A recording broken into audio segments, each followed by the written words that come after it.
Hello hi welcome back to our channel. ఈరోజు paneer chole butter masala prepare చేయబోతున్నాను. దాని ప్రిపరేషన్ ఏంటో చూసేద్దాం. ముందుగా ఇలా చోలే తీసేసుకొని ఒక 20 మినిట్స్ అలా సోక్ చేసుకోండి. 20 to 30 మినిట్స్ పడుతుంది. అలాగే మిల్ మేకర్ కూడా తీసుకున్నాను నేను దీంట్లోకి. మీకు ఇష్టం ఉంటే వేసుకోవచ్చు, లేకపోతే లేదు. సో మిల్ మేకర్లో హాట్ వాటర్ వేసి యాజ్ యూజువల్గా వాటిని కొంచెం సోక్ చేసుకోవాలి. సో పన్నీర్ దీనికి నేను హోమ్ మేడ్ ప్రిపేర్ చేశాను అనమాట, అందుకే పక్కన అలా పాలు పెట్టాను. సో ఒక 8 టొమాటోస్ అలా తీసుకున్నాను. ఇలా కట్ చేసుకోవాలి, మరి అన్ని చిన్న పీసెస్ కాకుండా నార్మల్గా, ఎందుకంటే వీటిని మనం ఫ్రై చేస్తాం కాబట్టి. అండ్ ఆనియన్స్ కూడా 2 ఆనియన్స్ తీసుకోవాలి, అవి కూడా కొంచెం లావుగానే కట్ చేసుకోవాలి, మరి అంత సన్నగా కాదు. మిల్ మేకర్ అయితే ఇలా వాటర్లో సోక్ చేసుకున్నాం కదా, హాట్ వాటర్లో. సో వాటర్ అంతా తీసేసి ఇలా స్క్వీజ్ చేసేసి పక్కన పెట్టుకోవాలి. నెక్స్ట్ ఇప్పుడు ఇది హోమ్ మేడ్ పన్నీర్ అనమాట, ఇంట్లోనే అప్పటికప్పుడు చేశాను. సో హోమ్ మేడ్ పన్నీర్ని తీసుకుని ఇలా మనకి నచ్చిన షేప్లో కట్ చేసుకోవాలి. ఇలా కట్ చేసుకొని క్యూబ్స్గా కట్ చేసుకొని వాటిని ఇప్పుడు నేను ఫ్రై చేస్తాను అనమాట. ఆ పన్నీర్లో కొంచెం ఉప్పు, కారం, పసుపు అలా వేసేసాను. సో అలా లైట్గా అలా మిక్స్ చేసేసుకొని ఇప్పుడు స్టవ్ వెలిగించుకొని కడాయి పెట్టేసుకొని ఆయిల్ వేసేసుకోవాలి. తగినంత ఆయిల్ వేసేసుకొని ముందుగా మిల్ మేకర్ని ఫ్రై చేసుకోవాలన్నమాట. సో ఇలా మంచిగా మిల్ మేకర్ని సాల్ట్ చేసేసుకోవాలి. మిల్ మేకర్ ఫ్రై అయిపోయిన తర్వాత అదే కడాయిలో ఆయిల్ వేసేసుకుని పన్నీర్ని కూడా ఫ్రై చేసుకోవాలన్నమాట. ఇలా ఫ్రై చేసుకోవడం ఇష్టం లేని వాళ్ళు డైరెక్ట్గా కూడా పన్నీర్ వేసుకోవచ్చు, బట్ నేను ఫ్రై చేసే వేస్తాను. అలా మంచిగా కొంచెం ఇలా ఎగ్ ఫ్రై అవుతుంది కదా, అలా కొంచెం ఫ్రై అయ్యేటట్టు పన్నీర్ని ఫ్రై చేసుకోవాలి. దాంట్లో ఉప్పు, కారం వేసాను కాబట్టి అలా కనిపిస్తుంది. ఇప్పుడు అదే ప్యాన్లో బటర్ కూడా వేసుకోవాలి.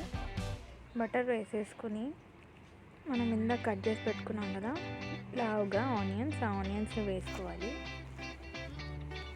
అలా ఫ్రై చేయండి ఆనియన్స్ వేస్తూ.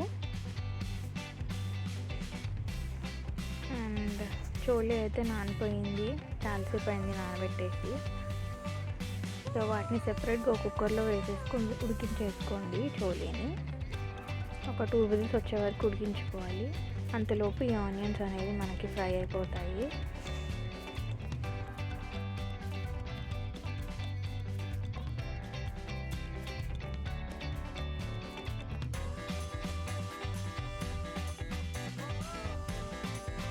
ఆనియన్ ఫ్రై అయ్యాక దీంట్లో 2 బగారాకు, 2 ఇలాచీలు, ఒక చెక్క, ఒక 3-4 లవంగాలు వేసేసుకోండి.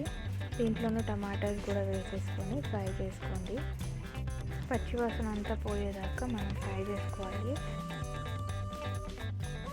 అదే ఫ్రై చేసేసుకోండి. అలా ఫ్రై చేసుకున్న తర్వాత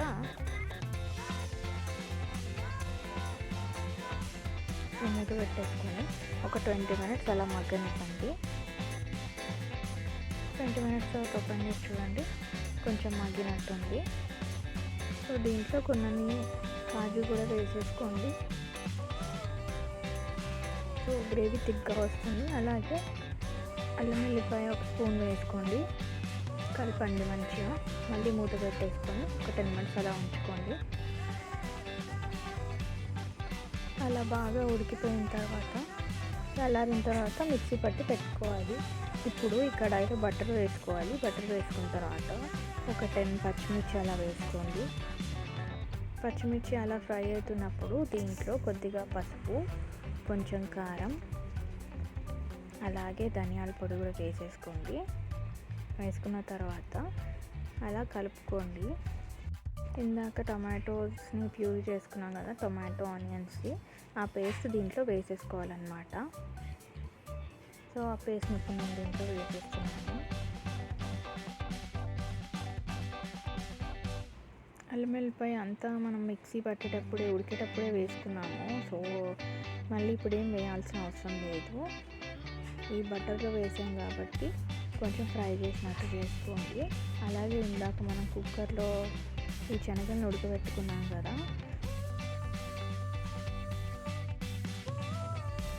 ఆ శనగల్ని పక్కకు పెట్టేసుకోండి. సో ఇప్పుడు అయితే చక్కగా కలుపుకోండి. పైన ఆయిల్ తేలే వరకు అలా మంచిగా ఫ్రై చేసుకోండి. ఇప్పుడు దీంట్లో మనము ఆల్రెడీ ఫ్రై చేసి పెట్టుకున్న మిల్ మేకర్ అండ్ పన్నీర్ అలాగే చోలేని కూడా వేసేసుకోండి. సాల్ట్ కావాలనిపిస్తే కొద్దిగా సాల్ట్ కూడా వేసేసుకోండి. కారం సాల్ట్ అనేది తక్కువ అనిపిస్తే వేసుకోండి. అలాగే పైన బటర్ కూడా వేసేసుకోండి. బటర్ వేసేసుకొని కలుపుకోండి. బటర్ ఎక్కువ ఇష్టమైన వాళ్ళు ఎక్కువ వేసుకోవచ్చు. ఒక 10 మినిట్స్ అలాగే ఉంచేసి మంచిగా బాయిల్ అవ్వనివ్వండి. 10 మినిట్స్ తర్వాత సో కొంచెం ధనియాల పొడి కూడా వేసేసుకొని పైన కొత్తిమీర వేసేసుకొని గార్నిష్ చేసుకోండి. చూసారు కదా పన్నీర్ చోలే మసాలా. మీరు కూడా తప్పకుండా ట్రై చేసి ఈ రెసిపీ ఎలా వచ్చిందని నాకు కామెంట్ సెక్షన్లో చెప్పండి. చాలా సింపుల్ అండ్ ఈజీగా చేసేసుకోవచ్చు. ఇది వచ్చేసి మనకి రోటీలోకి చాలా బాగుంటుంది. బటర్ రోటీ, చపాతీ, నాన్ దేంట్లోకైనా. బటర్ చికెన్ కూడా మీరు ఇలాగే ట్రై చేసి చాలా సూపర్గా ఉంటుంది. డెఫినెట్గా ట్రై చేసి ఎలా ఉందో నాకు కమెంట్స్ చేయండి. వీడియో నచ్చిందని అనుకుంటున్నాను. నెక్స్ట్ వీడియోలో కలుద్దాం. Thanks for watching. బాయ్.